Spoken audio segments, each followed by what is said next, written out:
Olá, pessoal, tudo bem? Eu sou Miguel do Rosário, editor do portal O Cafezinho. Vamos lá, vamos fazer a análise da semana.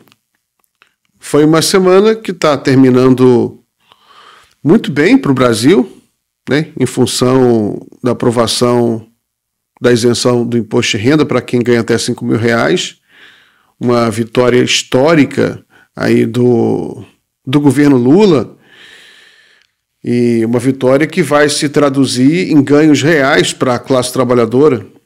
Estima-se que um trabalhador que ganha em torno de R$5.000 vai ganhar praticamente um 14º, vai ganhar quase mais R$5.000 a mais no ano. É um dinheiro muito relevante que, eventualmente, combinado com algum programa, por exemplo, de habitação, pode fazer com que o trabalhador compre uma casa própria, né? Se for oferecido um financiamento a parcelas baixas, pode equivaler a uma casa própria, né? A compra de um carro novo, então E tudo isso aí foi aprovado com unanimidade na Câmara dos Deputados, anteontem, né? No dia 1º de outubro, e isso vai para o Senado daqui a alguns dias e deve ser aprovado também com muita força, né? O fato de ser aprovado com unanimidade já deixa muito claro que vai ser aprovado no Senado também com muita facilidade. A oposição, né, sobretudo o PL, queriam enfiar alguns jabutis que era para destruir o projeto, né? Fazer algumas medidas demagógicas, aumentar a isenção para quem ganha até R$10.000. Até estão falando isso no Senado, mas isso aí, eles poderiam até fazer isso, mas teriam que aumentar o imposto sobre os mais ricos, né? Eu duvido que eles tenham essa disposição. Enfim, mas isso aí culmina uma série de notícias interessantes para o governo, a ascensão nas pesquisas de aprovação, que a gente até já analisou aqui no vídeo passado.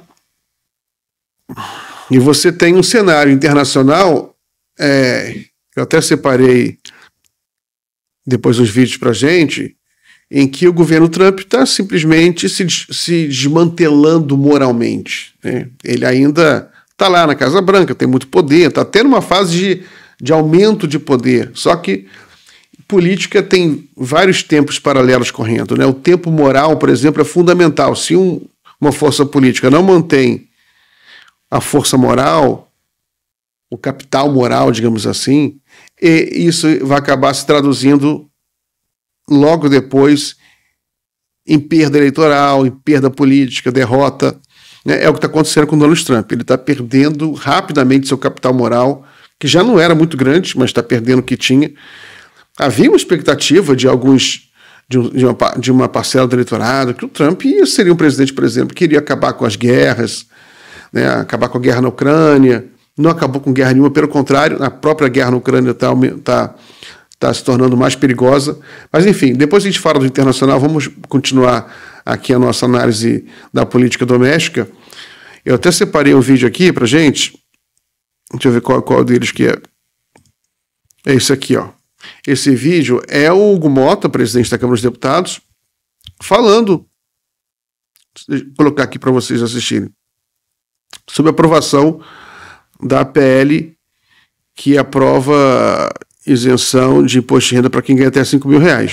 Dos ministros Fernando Haddad e da ministra Gleisi Hoffmann, que procuraram dialogar todo o tempo para viabilizar, desde a construção do texto até a construção política para que a matéria pudesse ser votada. É uma matéria de muito interesse do presidente Lula, que teve essa plataforma colocada ainda na eleição lá em 2022 e que agora, em parceria com o Congresso, em parceria principalmente com a Câmara dos Deputados, nós tivemos a condição de poder construir o texto mais justo possível.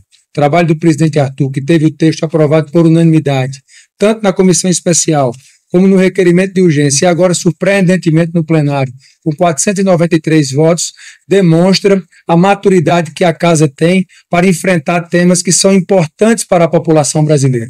serão algo em torno de 16 milhões de brasileiros e brasileiras diretamente beneficiados com essa isenção. Alguns em sua totalidade, para quem ganha até R$5.000, outros parcialmente para quem ganha até R$7.350, e compensando esse benefício tributário a ser dado a essas pessoas que ganham menos com o rendimento daquelas pessoas que ganham mais. Então é uma grande noite para a Câmara. Quero mais uma vez aqui reconhecer o trabalho não só do sempre presidente Arthur, mas também do deputado Rubem Júnior, que presidiu a comissão especial, dos deputados que participaram da comissão especial, dos líderes partidários que tiveram hoje durante todo o dia, e vocês aqui da imprensa são testemunha que nós fizemos na semana passada a reunião com os líderes, hoje novamente, e o que nós tivemos ao final, uma votação de um tema abrangente e complexo como esse, sem ter um destaque apresentado. A votação ela se deu apenas no texto do relator, que teve a habilidade de construir com os demais líderes aquilo que representou a redação final, e agora a matéria segue ao Senado Federal, demonstrando que a Câmara tem compromisso com o Brasil, que a Câmara é amiga do povo, que a Câmara quer olhar para frente, sempre na certeza de poder tratar aquilo que é prioridade para a população brasileira, uma prioridade para esta casa, e é dessa forma que nós vamos seguir trabalhando para cada vez mais levarmos iniciativas e propostas que possam verdadeiramente ajudar a melhorar a qualidade de vida do povo brasileiro. Não está chorando? Não. Estou sem voz.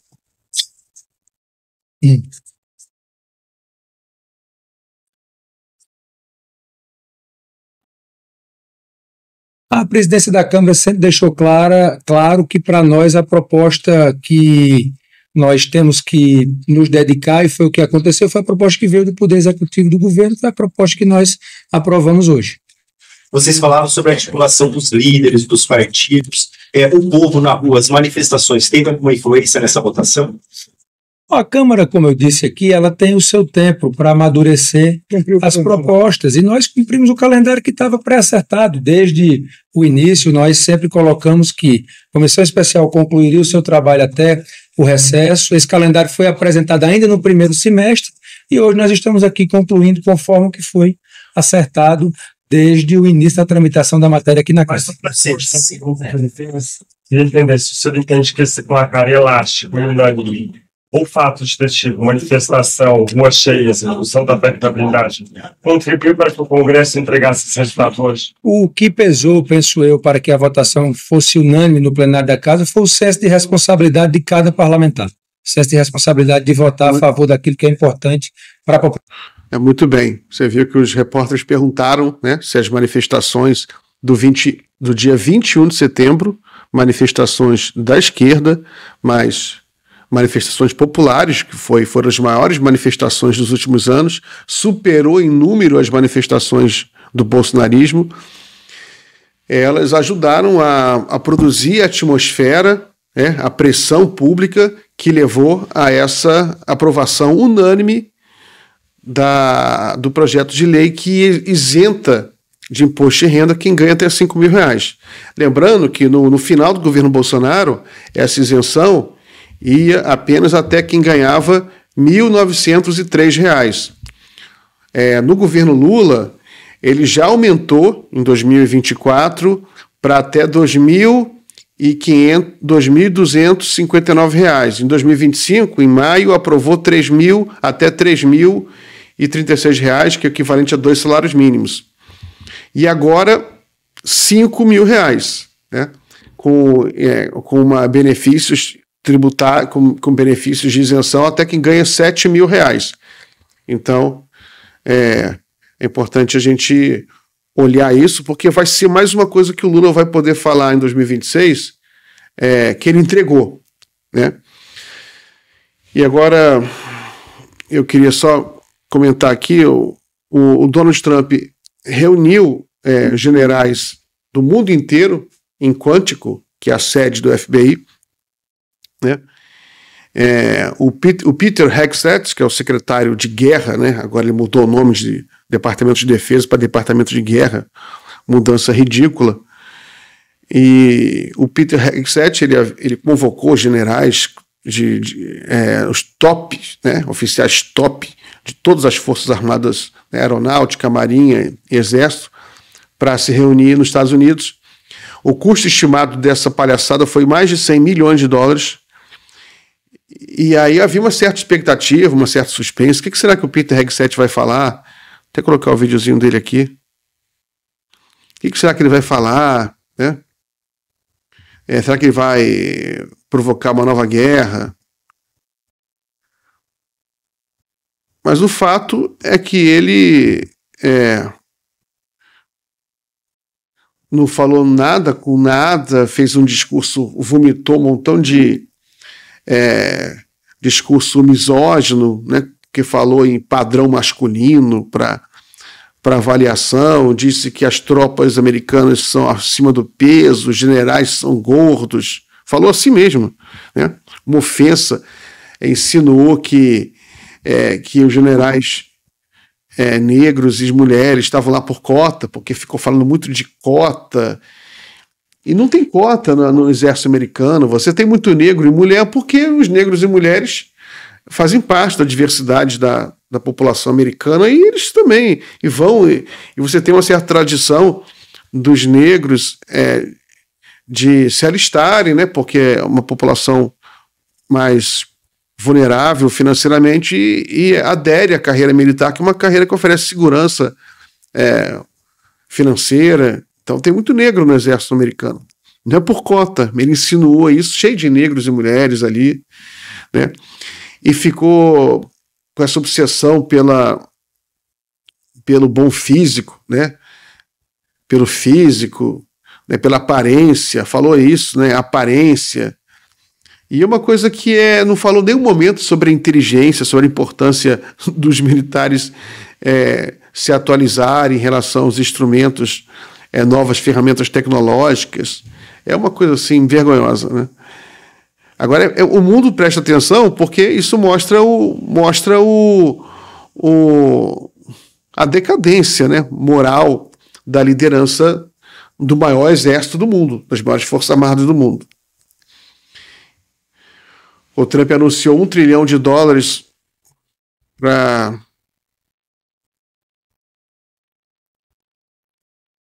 O Trump anunciou $1 trilhão para as Forças Armadas esse ano, e a impressão que dá, sinceramente, é que eles vão torrar dinheiro, né? Jogar dinheiro fora, porque você não tem nenhum plano estratégico, né? Eles estão se isolando, estão perdendo aliados no mundo inteiro em função das agressões do Donald Trump, constantes a todos os países, agressões que se repetem em todas as dimensões, né? Tipo assim, semanas atrás, o Departamento de Imigração dos Estados Unidos, em função de uma denúncia de uma maluca que falou que uma fábrica da Hyundai, uma das grandes empresas coreanas, havia trabalho escravo lá. Aí o ICE, né, o Departamento de Imigração é conhecido pela sigla ICE, né, chegou lá na fábrica em Geórgia, né, invadiu a fábrica e algemou os trabalhadores coreanos, prendeu todo mundo, mais de 300 trabalhadores coreanos foram presos, humilhados, ficaram dias numa cadeia em condições precárias, alimentação precária.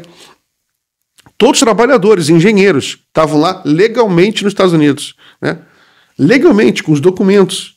Você podia alegar que a empresa não colocou uma sigla certa, né? Porque para você a documentação para você trabalhar como estrangeiro nos Estados Unidos é complexa, né? Você tem algumas brechas, às vezes a empresa que tem urgência de trazer um engenheiro, trazer um trabalhador especializado, aí coloca lá uma outra classificação para agilizar, que é menos burocrática. Mas o fato é que a Hyundai estava lá fazendo investimento de bilhões de dólares na Geórgia, o maior investimento privado, industrial na Geórgia, os coreanos estavam preparando ali a fábrica que ia gerar milhares de empregos para o estado da Geórgia, para os Estados Unidos, e o ICE invade a fábrica na Coreia, prende todo mundo, manda e deporta de volta para a Coreia. Né? Evidentemente que isso criou uma grande crise diplomática, o próprio Trump acabou vendo que aquilo foi uma burrice, só que não fez nada para minorar. A Hyundai já paralisou os investimentos nessa fábrica, várias empresas estrangeiras paralisaram os investimentos dos Estados Unidos, deixando bem claro que com essa palhaçada aqui a gente não consegue mais trabalhar e investir nos Estados Unidos. Né? Então você tem uma situação bem complicada nos Estados Unidos. O Donald Trump também participou desse evento aí com os militares e a participação dele foi grotesca. Ele vomitou um monte de asneira fascista, disse que os Estados Unidos tem que se preocupar agora com o inimigo interno. Né? Falou que vai atacar as cidades americanas, invadir as cidades americanas, vai usar as cidades americanas como um campo de treino para os militares. Isso depois do Reg 7 ter dito na sua palestra que ia acabar com respeito às regras, que os militares iam soltar os cachorros, iam soltar os militares para eles não ficarem presos mais a regras de engajamento estúpidas, né? Que a Convenção de Genebra, o respeito aos direitos humanos, a prudência, evitar matar gente à toa, e tudo isso é que o Reg 7 considera regras de engajamento estúpidas, né? Imagina o exército com essas diretrizes atacando as cidades americanas. Mas, por outro lado, né, aqui a gente do Sul Global, tem até uma visão diferente. Isso tem um lado, não diria nem positivo, mas um lado instrutivo para os americanos verem o que eles fazem no resto do mundo há décadas. Né? Eles invadem o resto do mundo. Aliás, eu tenho acompanhado muito a mídia americana, tem uma crítica a ela.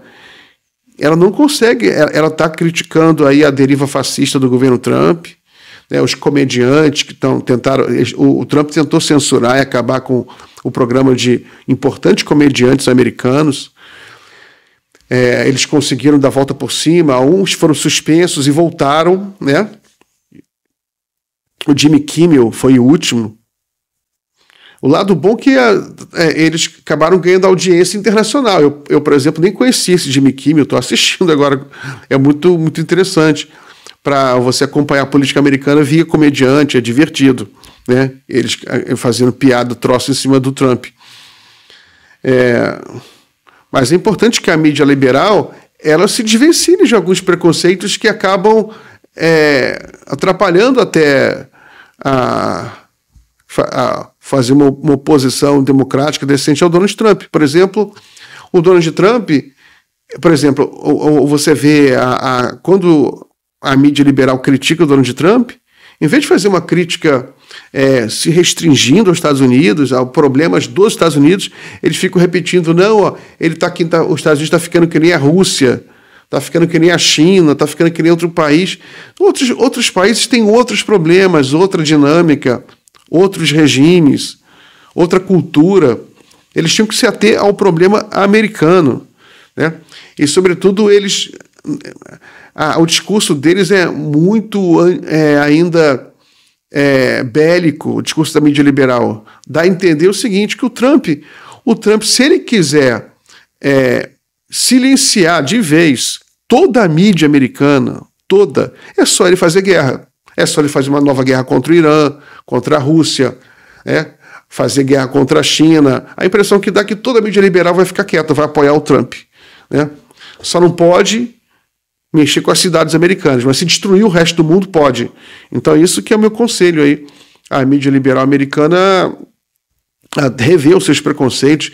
Você tem, os Estados Unidos precisa parar com a sua obsessão imperial, obsessão por guerras imperiais. Não cabe mais no mundo, não tem mais força para isso. Né? O lado positivo é que de fato, pesar o valor do dólar está caindo. Se o valor do dólar está caindo, isso mostra que os Estados Unidos têm menos dinheiro para gastar com guerras. O valor dos títulos do Tesouro americano também estão caindo, o que dificulta também para o Estado americano se financiar suas dívidas. A produção industrial americana vem caindo há décadas e continua caindo, O Trump inventou esse tarifaço aí para ver se recupera o tecido industrial americano, mas só está piorando as coisas porque ele não fez do jeito certo. Por exemplo, ele aumentou tarifas contra o aço e alumínio. E ao fazer isso, ele está destruindo todas as indústrias americanas. Para toda indústria precisa de aço, né? As máquinas, quase toda máquina industrial é feita de aço. Se você impõe tarifas gigantescas, tarifas de importação do aço, você prejudica todas as indústrias. Só a indústria americana de aço que ela se beneficia.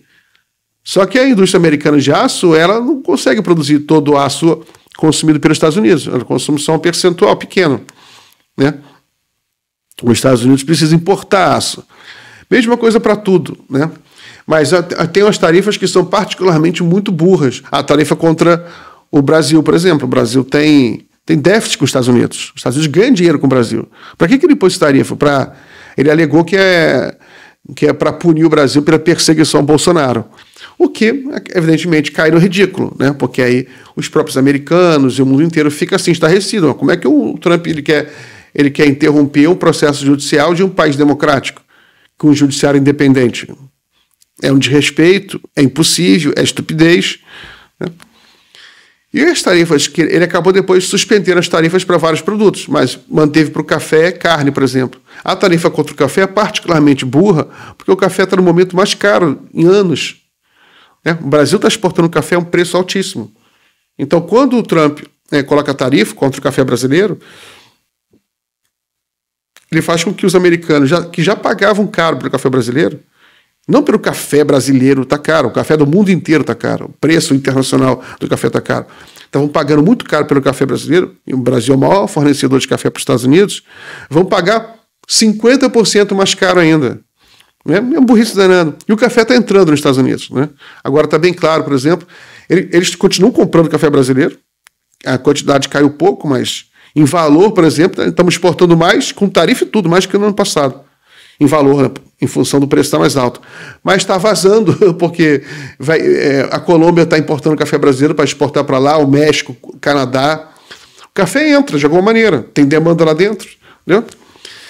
Enfim, é uma estupidez, mas o resultado é que o consumidor americano está pagando mais caro, está ficando mais difícil fazer os fretes, tem que inventar artimanhas para o café chegar lá, para o café brasileiro chegar lá, mas para o produtor brasileiro não muda nada, o produtor brasileiro continua vendendo café da mesma forma. Isso que é a grande burrice do Trump. Com a carne, a mesma coisa. Mesma coisa. Enfim, pessoal, o que mais que a gente pode falar? Essa semana não teve muita pesquisa, o que quer dizer que a semana que vem deve ser cheia de pesquisa de opinião, de intenção de voto.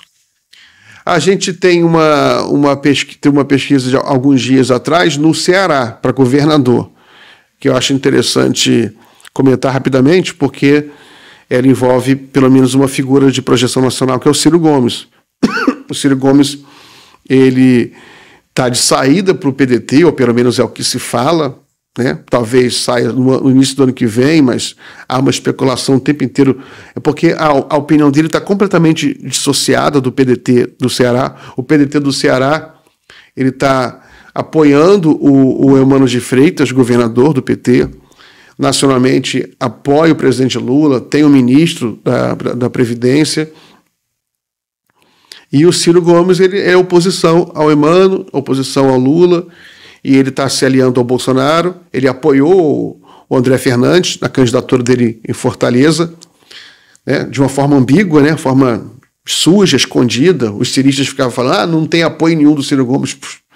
A imprensa descobriu que ele ligava para o comitê de campanha do André Fernandes, conversava com o André Fernandes, participou de reunião, tudo escondido, né?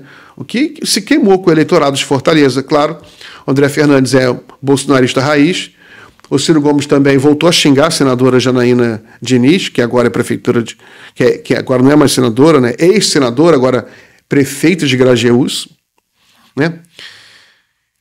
Voltou a xingar ela de prostituta, uma coisa horrorosa.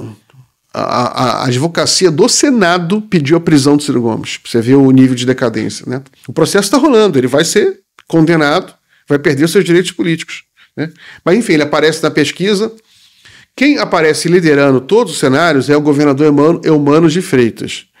Aí você tem, inclusive num cenário com Ciro Gomes, mas você tem um cenário, o cenário 4, em que o Ciro Gomes aparece empatado com o Eumano de Freitas. Aí começaram a falar, não, o Ciro é competitivo, não sei.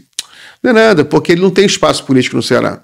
Porque a única espaço político que tem para um embate com o governador Eumano de Freitas, que tem 56% de aprovação nessa mesma pesquisa, ou seja, uma boa aprovação. O único espaço para enfrentar o governador seria pela oposição, seria pelo bolsonarismo, né? Para construir uma campanha. E o Ciro, ele tá entrando como oposição, né? Isso está claro, ele deixa bem claro. Se ele for candidato a governador, ele seria um candidato de oposição. Para ganhar o apoio dos opositores do governo Eumano de Freitas, ele não vai poder falar mal do Bolsonaro. E isso é impossível para o Ciro Gomes. Ele vai ter que ter aliança dos Bolsonaros. E disputar o governo do Ceará, tendo como cabo eleitoral principal o Jair Bolsonaro, né, e batendo no Lula, presidente Lula, que é muito popular no Ceará, e que vai ser mais em 2026, porque tem várias obras que vão aparecer no Ceará que o Lula tocou, o Lula vai entregar muita coisa para o Brasil e para o Ceará, para o Nordeste em geral. Então, nem me preocupo com esse cenário aí, porque realmente é irrelevante. Agora, nacionalmente, essa semana a gente teve a queda no desemprego, muito relevante, o desemprego agora está 5,6%, que foi divulgado pelo IBGE, né, no mesmo relatório, no mesmo índice, né, ele também apurou o aumento da renda dos trabalhadores, acima da inflação, o que mostra aí a recuperação do poder aquisitivo dos trabalhadores. Isso também vai se refletir. Isso, junto com a isenção do imposto de renda, vai fazer uma diferença importante junto à classe média.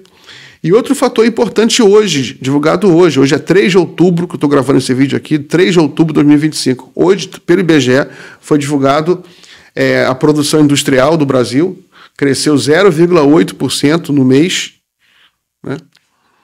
E o que é um bom crescimento, um crescimento de quase 1% em um mês só, é um crescimento muito relevante, crescimento em agosto, né?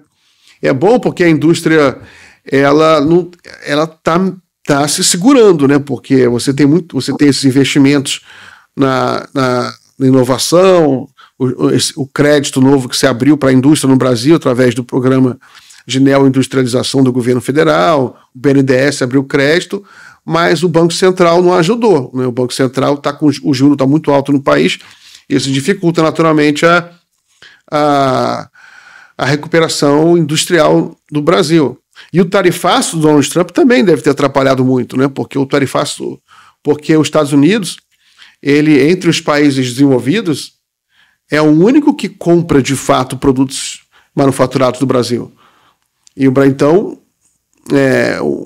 prejudicou muito a indústria brasileira o tarifaço do Donald Trump. Aliás, por isso que a gente fica chocado com a falta com a apatia e com a covardia do governador de São Paulo, Tarcísio de Freitas, que não veio a público para criticar o Donald Trump, para criticar com força, né? Porque é um tarifaço baseado em premissas equivocadas. O Donald Trump chega a falar que os Estados Unidos tinham déficit com o Brasil, ou que o Brasil aplicava tarifas contra os Estados Unidos. É mentira, o Trump fala qualquer coisa, a Casa Branca toda, eles inventam qualquer coisa, eles não têm preocupação nenhuma com a verdade. Agora estão aí, em shutdown, né? O Estado americano paralisado. Tem um lado bom, né? A conta do Twitter da Embaixada Americana no Brasil, que ficava todo dia atacando o Brasil, agora deixou um recado dizendo que está desativado pelo shutdown. Os brasileiros invadiram com memes, né? Rindo, palhaçada. E o que é mais uma derrota para o Eduardo Bolsonaro, que está lá nos Estados Unidos, né? Falando que os Estados Unidos, a maior potência do mundo, vai fazer acontecer. E o que aconteceu no Brasil, que a conta que eles não têm agora nem dinheiro para pagar um estagiário da embaixada, né, para fazer o Twitter da embaixada dos Estados Unidos no Brasil. Eduardo Bolsonaro, por falar nele, completamente isolado, se isolando cada vez mais. Agora tem um papo que ele quer sair do partido até para criar outro partido. Falou que pode trazer 30 deputados do PL para ele.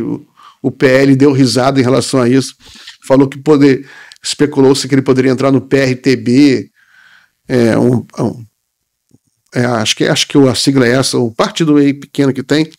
E o PRTB falou que não quer o Bolsonaro, não quer Eduardo Bolsonaro.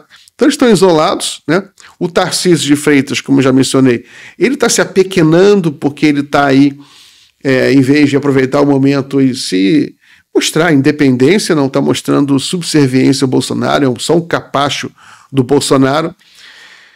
Então a situação política do Brasil é essa, de muita estabilidade, crescimento econômico, solidez dos índices.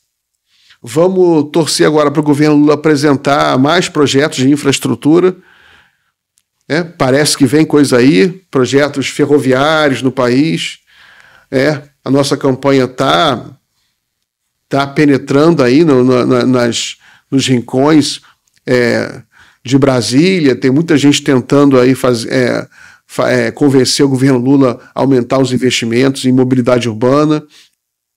Alguns governos estão fazendo isso. O governo da Bahia, por exemplo, está investindo muito em mobilidade urbana. A Bahia vai emergir nesse governo aí do Jerônimo Rodrigues, né, o governador da Bahia, com investimentos importantes em mobilidade urbana. Estão fazendo o maior projeto de VLT do país. Enfim, pessoal, as coisas estão andando, tá? Semana que vem eu volto aí com mais análise e aos poucos a gente vai ajeitando aqui esse meu vídeo, esse meu programa, para fazer uma coisa cada vez melhor.